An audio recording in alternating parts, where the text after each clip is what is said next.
কুমারী দেবীর নতুন বৌমা টিনা ভীষণই ব্লগ করতে পছন্দ করে। বিয়ের পর সে যখন প্রথমবার শ্বশুর বাড়িতে আসে তখন তার শাশুড়ি মা নতুন বৌমার গৃহপ্রবেশ করানোর জন্য এগিয়ে আসে। ঠিক তখনই টিনা তার ব্যাগ থেকে নতুন ফোন বার করে। হ্যালো গাইস, আমি চলে এলাম আমার বিয়ের ব্লগ পার্ট 2 নিয়ে। বিয়ের সময় তোমরা দেখেছো কি সুন্দর করে আমার বিয়ের অনুষ্ঠান পালন করা হয়েছে, আর আমার বাবা সবাইকে কত দামি দামি খাবার খাইয়েছে। এখন আমি তোমাদেরকে দেখাবো আমার শ্বশুর বাড়িতে আমার গৃহপ্রবেশের অনুষ্ঠান। নতুন বৌমাকে এরকম ভাবে ব্লগিং করতে দেখে তার শাশুড়ি মা ভীষণই অবাক হয়, কারণ তারা এসব বিষয়ে মোটেই অভ্যস্ত নয়। তাই কুমারী দেবী ক্যামেরাতে মুখ দেখাতে লজ্জা পায়। এ কি করছো বৌমা?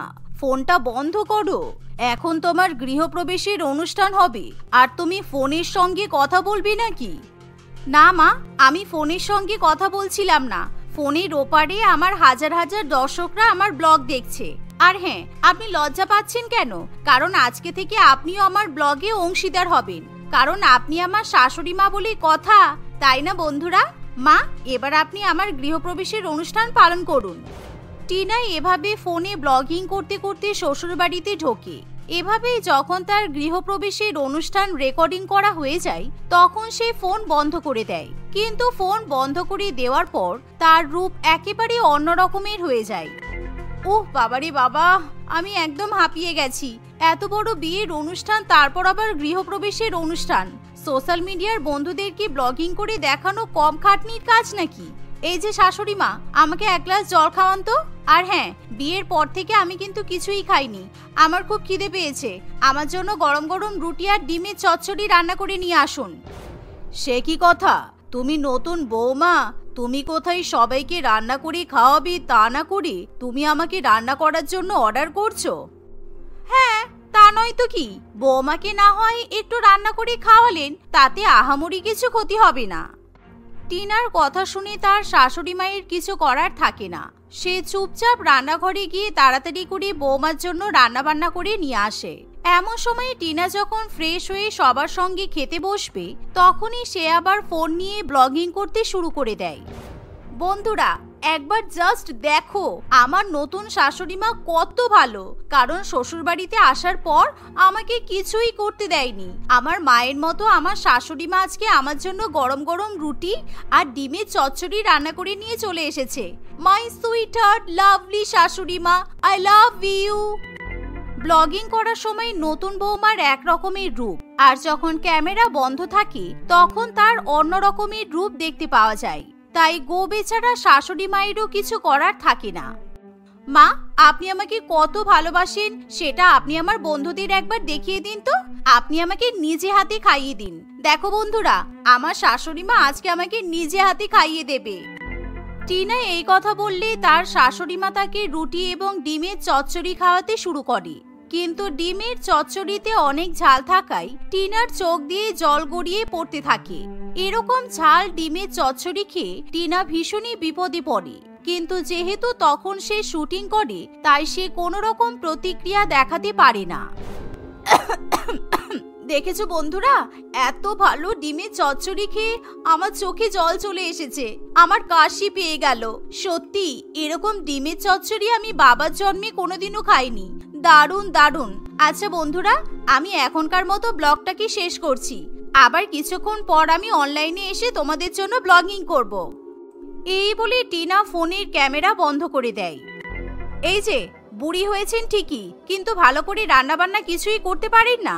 ডিমের চচ্চড়িতে এরকম মরার মতো ঝাল কেউ দেয় নাকি? ওরে বাবারে বাবা, একটু হলেই তো ব্লগের মধ্যে আমি ঝালের জন্য কেঁদেই ফেলতাম। অসহ্যকর একেবারে। উফ, কি ঝাল! ওরে বাবারে বাবা। এভাবেই দেখতে দেখতে আরো কিছুদিন কাটে, কিন্তু প্রত্যেকদিন নতুন বৌমা ক্যামেরা খুলে ব্লগিং করতে থাকে। তাই শ্বশুর বাড়িতে কারোর কোনো ব্যক্তিগত জীবন বলতে কিছুই থাকে না, কারণ সবসময় নতুন বৌমা কিছু না কিছু রেকর্ড করতেই থাকে। রান্না বান্না থেকে শুরু করে খাওয়া দাওয়া, ঘুমানো, বাথরুমে যাওয়া, গল্প করা সবকিছুই এখন সে পাবলিক করে দেয়। এমনকি শ্বশুর বাড়ির লোকেদের ক্যামেরার সামনে কিভাবে কথা বলতে হবে সেটাও টিনা এখন সবাইকে শিখিয়ে দিতে থাকে। এমনই একদিন, বৌমা তোমার বিয়ে হয়েছে অনেক দিন হয়ে গেল, এবার তোমাকে প্রথম রান্নাবান্নার অনুষ্ঠান কিন্তু পালন করতে হবে। ভালোই কথা বলেছেন, আমার ব্লগের জন্য একটা ভালো কন্টেন্ট হয়ে যাবে, আর ওই ব্লগিং দেখিয়ে আমি ভিউজ, কমেন্ট, টাকা সবই পাবো। এই বলে টিনা তার শাশুড়ি মায়ের সঙ্গে রান্নাঘরে যায়, কিন্তু সে মোটেও সত্যিকারের রান্নাবান্না করতে চায় না। এ কি বৌমা, তুমি দাঁড়িয়ে আছো কেন?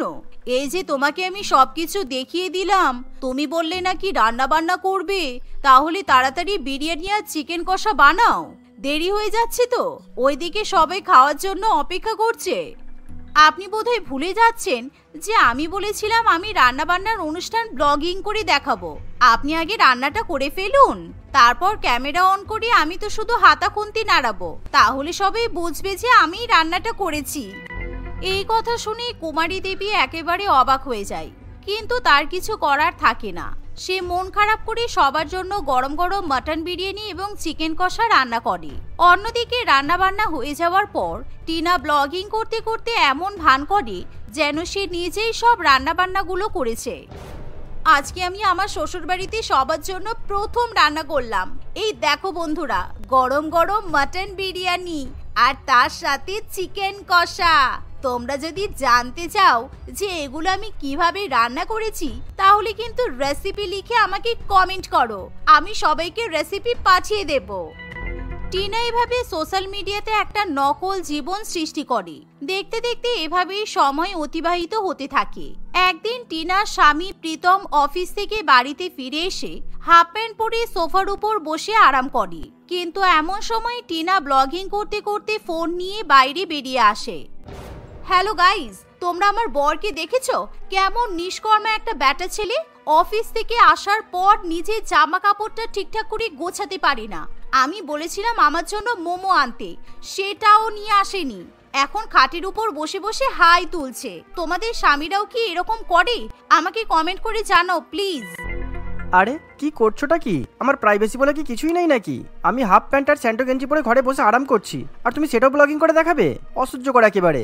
সত্যি তোমাকে বিয়ে করার পর আমাদের প্রাইভেট জীবন একেবারে পাবলিক হয়ে গেছে। কেননা আমি আমার অফিসের বন্ধুদের কাছ থেকেও জানতে পারি যে আমাদের বাড়িতে কি রান্না হয় না হয়, আর তুমি সারাদিন কি করো বা না করো।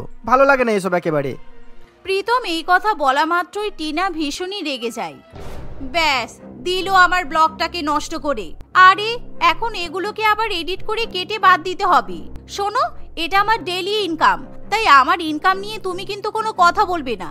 যারা ডেইলি ব্লগিং করে তাদের পার্সোনাল লাইফ বলে কিছু হয় না।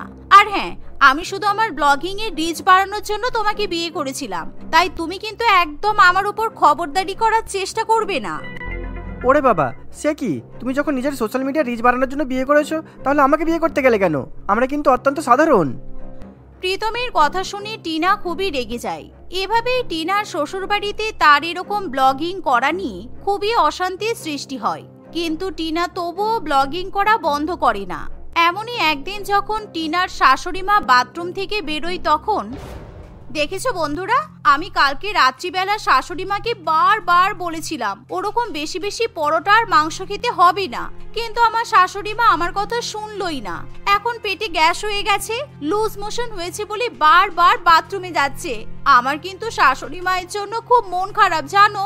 তাই তোমরা যদি ভালো লুজ মোশনের কোনো ওষুধ জানো, আমাকে কিন্তু কমেন্ট করে জানাও। আর হ্যাঁ, তোমরা প্লিজ গডের কাছে প্রে করো যাতে আমার শাশুড়ি মায়ের গ্যাসের সমস্যা ঠিক হয়ে যায়। টাটা বন্ধুরা, তোমাদের সঙ্গে আবার পরে দেখা হবে। তোমার কি একটুও লজ্জা করে না বৌমা? তুমি এতদিন ধরে ফোনে ভিডিও করতে আমি কিছুই বলিনি, কিন্তু আমার লুজ মোশন হয়েছে সেটাও তোমাকে ক্যামেরার সামনে বলতে হবে? ছি, আমার মান সম্মান কিছুই থাকলো না। আরে পেট খারাপ হয়েছে, এতে আবার মান সম্মানের কি আছে? আপনারা যেমন আমার পরিবারের সদস্য, সেরকম কিন্তু আমার ইউটিউবের বন্ধুরাও আমার পরিবারের সদস্য, তাই আমি সত্যিটাই ওদেরকে বলেছি। এভাবে নতুন বৌমাকে কিছুই বোঝানো যায় না। দেখতে দেখতে আরো কিছুদিন কাটে। একদিন টিনা তার শাশুড়ি মায়ের জন্মদিন উপলক্ষে একটা দামি শাড়ি এবং তার সাথে সোনার গহনা উপহার দেয়, কিন্তু সেটা শুধুমাত্র ব্লগিং এর জন্য।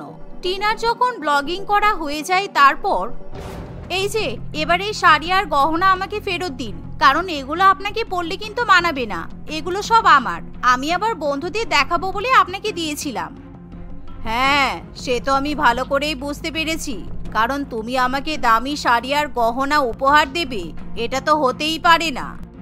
এই শুনে টিনা সত্যি সত্যি সেই শাড়ি এবং গহনা নিয়ে নিজের ঘরে চলে যায়। দেখতে দেখতে এভাবেই সময় অতিবাহিত হতে থাকে। একদিন টিনা নিজের ফোনে ব্লগিং ভিডিও শুট করার পর হঠাৎ করে তার ফোনে হাত লেগে লাইভ ভিডিও অন হয়ে যায়, কিন্তু টিনা সেই বিষয়ে কিছু বুঝতেই পারে না। উফ, আজকে সারাদিন বাড়িতে ঘুরে ঘুরে অনেক ব্লগিং করা হয়ে গেছে, আর পারছি না। মা, আপনি আমার পায়ে ভালো করে সর্ষের তেল মালিশ করে দিন তো, পাটা খুব ব্যথা করছে। তারপর আপনি সকালবেলা থেকে যে রান্না বান্নাগুলো করেছেন সেগুলো গরম করে দেবেন, খেয়ে নেব। আর হ্যাঁ, কালকে কিন্তু ব্লগিং এ লোক দেখানোর জন্য আমি আপনাকে শপিং করাতে নিয়ে যাব, তাই আপনি তাড়াতাড়ি তৈরি হয়ে থাকবেন। টিনা তার শাশুড়ি মায়ের সঙ্গে এরকম ভাবেই কথা বলে, কিন্তু এমন সময় তার দর্শকরা লাইভে সমস্ত কিছু দেখে নেয়। তারা ভাবতেই পারে না যে টিনা দ্য পারফেক্ট বউ ব্লগিং চ্যানেলের পারফেক্ট বউয়ের এরকম অবস্থা হতে পারে। তারা অজস্র নেগেটিভ কমেন্ট করতে শুরু করে দেয়, আর টিনা যখন তার ফোনের দিকে তাকায় তখন সে ভীষণই ভয় পেয়ে যায়। বদমাইশ রাক্ষসী বৌমা, নিজের শাশুড়ি মায়ের ওপর এরকম কেউ অত্যাচার করে নাকি? ব্লগিং এ এমন ডেলি লাইফ দেখাচ্ছে যেন শাশুড়ি মায়ের সঙ্গে সম্পর্ক কত ভালো। কি অসভ্য মেয়ে ছেলে রে বাবা! এরকম ফালতু বউদেরকে একদম ব্লগ করতে দেওয়া উচিত না, আর এদের ব্লগিং দেখা উচিত না। ফালতু মেয়ে ছেলে, এরকম মেয়ে কারো বাড়ির বৌমা হওয়ার উপযুক্ত না। শাশুড়ি মাটা কত সুন্দর ইনোসেন্ট দেখতে, তার উপর এরকম ভাবে অত্যাচার করা হয়? আমরা কোনোদিন এরকম টিনা দ্য পারফেক্ট বউয়ের ব্লগিং দেখবো না। আর সে একে একে কমেন্টগুলো পড়তে শুরু করে। বদমাইশ রাক্ষসী বৌমা, নিজের শাশুড়ি মায়ের উপর এরকম ভাবে কেউ অত্যাচার করে নাকি? ব্লগিং এ এমন করে ডেইলি লাইভ দেখায় যেন শাশুড়ি মায়ের সঙ্গে কত ভালো সম্পর্ক। কি অসভ্য মেয়ে ছেলে রে বাবা! এই পারফেক্ট বউটাকে একদম ব্লক করে দেওয়া উচিত, আর এদের ব্লগিং একদম দেখা উচিত না। ফালতু মেয়ে ছেলে, এরকম মেয়ে কারো বাড়ির বৌমা হবার উপযুক্ত না। শাশুড়ি মাটা কত সুন্দর ইনোসেন্ট, আর তার উপর এরকম ভাবে অত্যাচার করা হয়। আমরা আর কোনোদিনও এই টিনা দ্য পারফেক্ট বউয়ের কোনো ব্লগিং দেখবো না। এভাবেই টিনা কমেন্ট পড়তে পড়তে ভীষণই কান্নাকাটি শুরু করে দেয়। কিন্তু দুঃখের বিষয়, সেই দিন তার সাবস্ক্রাইবার অনেকটাই কমে যায়, কারণ টিনার আসল রূপের কথা সবাই জেনে যায়। এমন একটা দিন আসে তার সাবস্ক্রাইবারের সংখ্যা একেবারে শূন্যে পৌঁছে যায়, কারণ কেউ এরকম মিথ্যা ব্লগিং দেখতে পছন্দ করে না। যার ফলে টিনা নিজের ভুল বুঝতে পারে, তাই সে আর কখনোই সোশ্যাল মিডিয়াতে নিজের ফেক জীবন তৈরি করার চেষ্টা করে না, বরং সে এখন তার পরিবারের সবার সঙ্গে ভালো ব্যবহার করে। রিমি এবং মৌমিতা দুই বন্ধু ছিল। তারা দুজনে একই কলেজে পড়তো। তাদের দুই বন্ধুর পারিবারিক অবস্থার মধ্যে আকাশ পাতাল তফাৎ ছিল। যেখানে রিমি ছিল এক ধনী পরিবারের মেয়ে, তার বাবা ছিল এক বিরাট বড় ব্যবসায়ী। বাবা মায়ের একমাত্র মেয়ে হওয়ায় তার জীবনটা পুরোপুরি আরামদায়ক এবং বিলাসবহুল ছিল। অন্যদিকে মৌমিতা ছিল একটি মধ্যবিত্ত পরিবারের মেয়ে। তার বাবা একটি প্রাইভেট কোম্পানিতে কম টাকা বেতনে চাকরি করত, তাই মৌমিতাকে সর্বদাই খুবই বুঝে সুঝে টাকা পয়সা ব্যয় করতে হতো। রিমি ভীষণ বড়লোক হওয়ায় সে খুবই অহংকারী প্রকৃতির ছিল, তাই সে সবসময় মৌমিতাকে অপমান করার চেষ্টা করত। এই মৌমিতা, কালকে তো আমাদের কলেজে ফেয়ারওয়েল প্রোগ্রাম আছে। দেখতে দেখতে কলেজ লাইফ শেষ হয়ে গেল। কালকে কিন্তু খুব সুন্দরভাবে সেজেগুজে কলেজে আসতে হবে। কালকে তুই কোন জামা পরে আসবি? আমার একটা গোলাপি রঙের জামা আছে না, তুই দেখেছিস তো? আমি ওই গোলাপি জামাটাই পরে আসবো, ওটা আমার ফেভারিট জামা। এ বাবা, তুই ওই জামাটা পরবি? ওই জামাটা তো তুই এর আগে অনেকবার পরে কলেজে এসেছিস। ফেয়ারওয়েলের দিন ওই একই জামা পরে আসবি? অনেকবার পরেছি, তাতে কি হয়েছে? জামাটা তো খুব সুন্দর, ওটা আমার নতুন জামা। নতুন জামা? তুই তো এই জামাটা 10-20 বার পরে ফেলেছিস, তারপরে ওটা তোর কাছে নতুন জামা কি করে হয়? সত্যি তুই না মাঝে মাঝে এমন কথা বলিস, আমার শুনে বড্ড অবাক লাগে। আমি তো কালকের জন্য শপিং করতে যাব। বাবাকে বলে দিয়েছি, বাড়িতে গিয়ে বাবার ডেবিট কার্ডটা নেব আর সোজা শপিং করতে চলে যাব। কালকে সবচেয়ে সুন্দর দেখাতে হবে। সবার কপাল কি আর তোর মতো ভালো হয় বলতো? আমি মধ্যবিত্ত ঘরের মেয়ে, আর মধ্যবিত্ত ঘরের মেয়েদের অনেক ইচ্ছা মেরে দিতে হয়। আচ্ছা, আমি এবার আসি রে। আমি তোকে গাড়ি করে ছেড়ে দিচ্ছি, চল। তুই সাইকেল চালিয়ে অত দূরে যাতায়াত করিস, তোর কি কষ্ট হয় না? আমি তো এখান থেকে এইটুকু গাড়িতে এসি চালিয়ে যাতায়াত করার পরও কত কষ্ট হয়। আসলে বুঝতেই পারছিস, আমি বড়লোক ঘরের মেয়ে তো, বড়লোক ঘরের মেয়েদের কষ্ট করার অভ্যাস থাকে না। না রে, আমার সাইকেল চালাতে একটুও কষ্ট হয় না। আগে তো আমি হেঁটে হেঁটে বাড়ি যেতাম, এখন আমার কাছে সাইকেল আছে, তাই আমি আমার সাইকেলটা নিয়ে খুব খুশি। কিন্তু তুই বড্ড মিথ্যা কথা বলিস মৌমিতা। তোদের কাছে টাকা পয়সা নেই, তোরা গরিব, তাই জন্য তোদের গাড়ি কেনার সামর্থ্য নেই। আর কথাই আছে না, আঙুর ফল টক, সেটাই হলো তোর অবস্থা। আচ্ছা, আমি চললাম। এই বলে রিমি গাড়ি নিয়ে সেখান থেকে চলে যায়। এরকম ভাবে প্রতিটা মুহূর্তে মৌমিতাকে রিমি ছোট করত। মৌমিতা মন খারাপ করে সাইকেল চালাতে চালাতে বাড়ি ফিরে যায়। আমি কালকে ফেয়ারওয়েলের প্রোগ্রামে যাব না, রিমি সবসময় আমাকে অপমান করে। আর কালকে আমি যদি আমার সাধারণ জামা কাপড় পরে ওখানে যাই, তাহলে ও আমাকে আরো বেশি অপমান করবে। এর চেয়ে ভালো আমি কালকে যাব না। এভাবেই মৌমিতা তাদের কলেজের শেষ দিন কলেজে যায় না। মৌমিতা ও রিমির সঙ্গে শেষ দেখাও হয় না। দেখতে দেখতে কয়েক বছর কেটে যায়। একদিন হঠাৎ করে মৌমিতার সঙ্গে রিমির দেখা হয়। রিমি একটা বড় গাড়ি থেকে নেমে দেখে মৌমিতার রাস্তার ধারে একটি সবজির দোকান থেকে সবজি কিনছে। দাদা, এই উচ্ছেগুলো কত করে দিচ্ছ? একটু কম করে দাম বলবে, হ্যাঁ? আমি কিন্তু এখান থেকেই রোজ সবজি কিনে নিয়ে যাই। আরে মৌমিতা, এতদিন পর! ও মাই গড, আমার তো বড্ড অবাক লাগছে। আমি ভাবতেও পারিনি এতগুলো বছর পর তোর সঙ্গে আমার এভাবে দেখা হবে। কেমন আছিস বল? তোরও তো বিয়ে হয়ে গেছে, তাই তো? আমি খুব ভালো আছি। হ্যাঁ রে, কলেজ শেষ হয়ে যাওয়ার পর বাবা মা আমার বিয়ে দিয়ে দিয়েছিল। খুব তাড়াহুড়োর মধ্যে সবকিছু হয়েছিল বলে তোকে জানাতে পারিনি, তোকে নেমন্তন্ন করতে পারিনি, কিছু মনে করিস না। একদম ঠিক করেছিস আমাকে নেমন্তন্ন না করে, আমি এমনিও যেতে পারতাম না। আসলে আমরা বড় বড় পার্টিতে গিয়ে অভ্যস্ত, গরিবদের বিয়ে বাড়িতে গিয়ে ওই বিরিয়ানি খেতে আর ভালো লাগে না। আচ্ছা বল, তোর কোথায় বিয়ে হলো? আর তোর বর কি করে? এই তো এই বাজারের পাশেই আমার বাড়ি। আমার বর একটা কোম্পানিতে সুপারভাইজারের চাকরি করে। চল না আমার বাড়িতে, আমার বাড়ি কাছেই। ও মাই গড, তোর তাহলে সেই গরিব বাড়িতেই বিয়ে হলো? তুই এটা কি করলি? তোরা তো এমনিতেই গরিব ছিলিস, বিয়ে যখন করলি তখন একটা আমার মতো বড়লোক ছেলে দেখে বিয়ে করতে পারিসনি? আমার বাবা যেমন বড়লোক, আমার বর তার থেকেও দ্বিগুণ বেশি বড়লোক। আমার জীবনে শুধু সুখ আর সুখ, দুঃখের কোনো জায়গা নেই। আমিও আমার জীবন নিয়ে খুবই সুখী। টাকা পয়সা থাকলে যে শুধু সুখী হওয়া যায় তা কিন্তু নয়। তাছাড়া আমার বরের যা আছে আমি তাই নিয়ে খুব খুশি।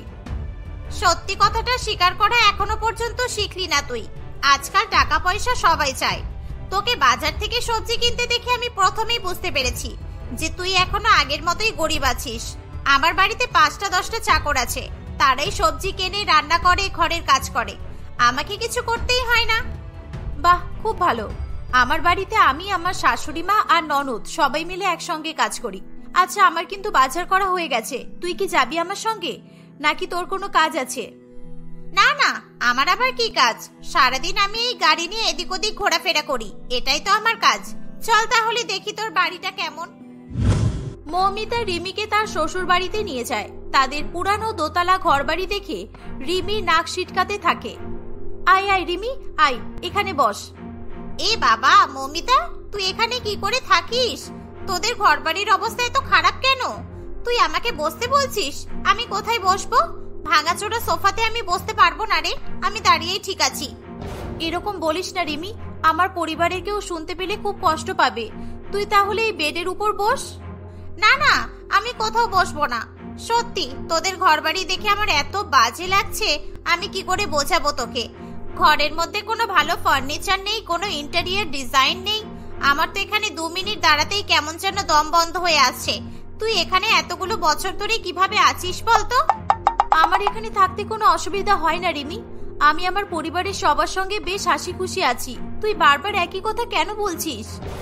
আচ্ছা তাই, তোর ফ্যামিলিতে আর কে কে আছে? ওই রুম থেকে এত হইচইয়ের আওয়াজ আসছে কেন বলতো? কে কে আছে ওখানে? আমার বাড়িতে আমি, আমার বর, আমার শ্বশুর মশাই, শাশুড়ি মা, আমার ভাসুর, আমার জায়ের 2টো ছেলে মেয়ে আর আমার 2টো ছেলে মেয়ে আছে। ও মাই গড, এতগুলো মানুষ এইটুকু বাড়িতে তোরা কিভাবে থাকিস রে? ওরে বাবা, তুই আমাকে কি শোনালি বলতো? তোর কথা শুনে তো আমার মাথা ঘুরছে, বিশ্বাস কর। সত্যি এগুলো গরিবদের পক্ষেই সম্ভব, আমাদের মতো বড় লোকেদের পক্ষে এগুলো কখনোই সম্ভব হবে না। আচ্ছা আচ্ছা, বাদ দি না এসব, আমি তোর জন্য কিছু খাবার নিয়ে আসছি, তুই একটু দাঁড়া কেমন? না না, আজকে নয় রে, আমি অন্য একদিন আসবো। আমার হাজবেন্ড আমাকে এখনই মেসেজ করলো, আমাকেও একটা 5 স্টার রেস্টুরেন্টে খেতে নিয়ে যাবে বলছে। আসলে আমি বাইরের খাবার খেতে পছন্দ করি, তো তাই জন্য 2-1 দিন পর পর আমার বর আমাকে বাইরের রেস্টুরেন্টে খেতে নিয়ে যায়। আচ্ছা শোন, সামনের মাসে আমার ছেলের জন্মদিন, আমি একটা অনেক বড় পার্টির আয়োজন করেছি। তুই কিন্তু অবশ্যই তোর ছেলে মেয়েদেরকে নিয়ে আর তোর বরকে নিয়ে আসবি, কেমন? ঠিক আছে, আমি বিজয়কে জিজ্ঞাসা করব, ও যদি চায় তাহলে আমি নিশ্চয়ই যাব, কারণ ওকে ছাড়া আমি যেতে পারবো না। চল, আমি তোকে বাইরে পর্যন্ত ছেড়ে আসি। রিমি সেখান থেকে চলে যায়। রিমির কথাগুলো মৌমিতাকে খুবই আঘাত করেছিল। দেখতে দেখতে 1 মাস কেটে যায়। রিমির একমাত্র ছেলে বল্টুর জন্মদিন চলে আসে। মৌমিতা ঠিক করেছিল সে রিমির বাড়িতে যাবে না, কিন্তু বিজয় মৌমিতাকে জোর করায় তারা সবাই মিলে রিমিদের বাড়িতে যায়। ও মাই গড, তুই এসেছিস? তোদেরকে দেখে আমি খুব খুশি হলাম, বিশ্বাস কর, আমি তোদের জন্যই অপেক্ষা করছিলাম। কোথায় তোর ছেলেকে দেখতে পাচ্ছি না তো? এই নে, তোর ছেলের জন্য একটা গিফট এনেছি। আচ্ছা তাই, তুই আবার গিফট এনেছিস? আমি তো ভেবেছিলাম তোরা হয়তো কিছুই নিয়ে আসবি না। আচ্ছা কি আছে এতে বলতো? খালি হাতে কি কখনো কারোর বাড়িতে যাওয়া যায়? আমি তোর ছেলের জন্য একটা জামা প্যান্টের সেট এনেছি।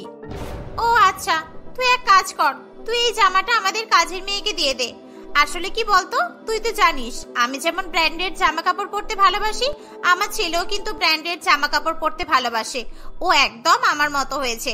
আর তোরা তো ফুটপাতের দোকান থেকে সবকিছু কিনিস, আমার ছেলে যদি জানতে পারে এটা আমার বন্ধু আমাকে গিফট করেছে, তাহলে ও আমাকে নিয়ে কি ভাববে বলতো?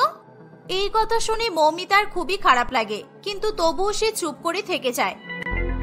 রিমি মৌমিতার হাত থেকে গিফটের বাক্সটা নিয়ে তাদের বাড়ির কাজের মেয়েকে দিয়ে দেয়। এই দেখে মৌমিতার চোখে জল চলে আসে। আচ্ছা মৌমিতা, আয়, আমি এবার আমাদের বাড়িটা তোকে ঘুরিয়ে দেখাচ্ছি। এটা আমাদের 5 তলা ফ্ল্যাট বাড়ি, পুরোটা ঘুরে দেখাতেই 2 ঘন্টা লেগে যাবে। কিছুদিন আগেই আমার বর এই ফ্ল্যাটটা কিনেছে। আর আমাদের বাড়িতে যে ফার্নিচার গুলো দেখছিস না, এই ফার্নিচার গুলো, বেড, সোফা, চেয়ার, টেবিল, সমস্ত কিছু আমার বর বিদেশ থেকে ইম্পোর্ট করেছে। তোদের বাড়িটা সত্যিই খুব সুন্দর। এত বড় বাড়িতে তোরা কতজন থাকিস, আর কে কে আছে তোর বাড়িতে? আরে কি বলছিস নাকি, এই বাড়িতে শুধুমাত্র আমি, আমার বর আর আমার ছেলে, আমরা 3 জনই থাকি। আমরা ওই তোদের মতো একসঙ্গে 10-20 জন অত ছোট বাড়িতে কখনোই থাকতে পারবো না। এটাই তো তোদের সঙ্গে আমাদের পার্থক্য। আমাদের তো এই বাড়িটাও ছোট মনে হয়, আমাদের অন্য কোথাও আরো বড় বাড়ি কেনার প্ল্যান আছে। এভাবেই রিমি ভীষণ পরিমাণে অহংকার দেখাতে থাকে। এসবের মধ্যে তার একটাই উদ্দেশ্য ছিল, শুধুমাত্র মৌমিতাকে ছোট করার।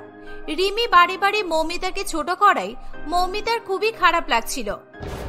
তাই সে সুযোগ পেয়ে রিমিকে কিছু না জানিয়ে সেখান থেকে চলে যায়। মৌমিতাকে অপমান করে তাকে ছোট করে রিমি মনে মনে ভীষণ আনন্দ পেয়েছিল। এরকম ভাবেই সময় কাটতে থাকে। কয়েক মাস পর রিমি তাদের 5 তলা বাড়িটা বিক্রি করে অন্য শহরে আরো বড় 10 তলা বাড়ি কিনে ফেলে। তারা তাদের সমস্ত সেভিংস, তাদের সমস্ত টাকা বাড়ি কিনতে ব্যয় করে ফেলেছিল। কিন্তু দুর্ভাগ্যবশত কিছুদিন পরেই ওই শহরে একটি বড়সড় ধরনের ভূমিকম্প দেখা দেয়। ভূমিকম্পের ফলে রিমিদের ঘরবাড়ি ভেঙে চুরমার হয়ে যায়। ওই শহরের অন্যান্য বড় বড় বিল্ডিং, ঘরবাড়ি সমস্ত কিছু ধ্বংস হয়ে যায়। এই বিজয়, আজকে খবরের কাগজ পড়েছো? ওই শহরে তো রিমি নতুন বাড়ি কিনেছিল। আমার মনে হচ্ছে ওরা নিশ্চয়ই কোনো বিপদে আছে। চলো, আমাদেরকে এখনই ওদের কাছে যেতে হবে। মৌমিতা এবং তার স্বামী বিজয় রিমি ও তার পরিবারকে খুঁজতে চলে যায়। তারা অনেক খোঁজাখুঁজির পর রাস্তার ধারে রিমি, তার স্বামী এবং তাদের ছেলেকে দেখতে পায়। মৌমিতাকে দেখে রিমি কান্নায় ভেঙে পড়ে। সব শেষ হয়ে গেল মৌমিতা, সব শেষ হয়ে গেল, আমাদের আর কিচ্ছু রইল না। আমরা একেবারে নিঃস্ব হয়ে পড়েছি। ওই বাড়িটা কেনার জন্য আমরা আমাদের সমস্ত টাকা ইনভেস্ট করেছিলাম, আর এখন আমাদের থাকার জায়গাটুকু নেই, আমাদের কাছে কোনো টাকাও নেই। ভূমিকম্পের ফলে সব শেষ হয়ে গেছে। আমরা এবার কি করব, কোথায় থাকবো? তুই কাঁদিস না রিমি, সব ঠিক হয়ে যাবে।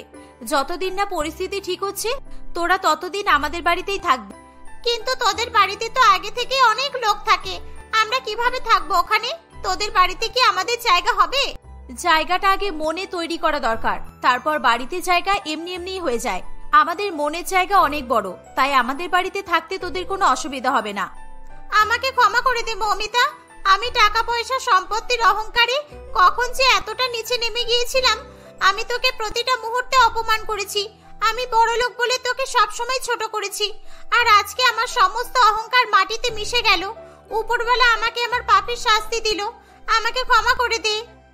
রিমি মৌমিতাকে ক্ষমা করে দেয়। তারা রিমি ও তার পরিবারকে নিজেদের বাড়িতে নিয়ে চলে যায়।